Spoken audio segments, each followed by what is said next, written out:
जंगल में एक भोला भाला हिरन रहता था। वो बहुत दयालु था और हर किसी की मदद करता था। लेकिन उसी जंगल में एक चालाक लोमड़ी भी थी जो हमेशा उसे बेवकूफ बनाने की कोशिश करती। एक दिन जब हिरन नदी के किनारे घास चर रहा था तभी लोमड़ी वहाँ आई। अरे हिरन भाई, क्या तुम जानते हो जंगल के दूसरी तरफ एक सुंदर बगीचा है जहाँ सबसे मीठे फल हैं। अगर तुम चाहो तो मैं तुम्हें वहाँ ले जा सकती हूँ। हिरन अपनी मासूमियत में सोचने लगा, लेकिन तभी उसका सबसे अच्छा दोस्त खरगोश वहाँ कूदता हुआ आया। रुको हिरन भाई, ये लोमड़ी तुम्हें धोखा देने की कोशिश कर रही है, मत जाओ। लोमड़ी को गुस्सा आ गया। उसने एक और चाल सोची। वो हिरन को जंगल में एक पेड़ के पास ले गई जहाँ एक बड़ा सा शहद का छत्ता लटका हुआ था।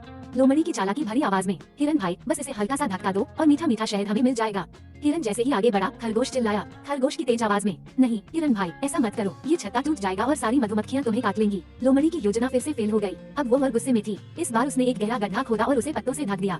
हिरन भाई इस रास्ते से चलो, ये जंगल का सबसे छोटा और आसान रास्ता है।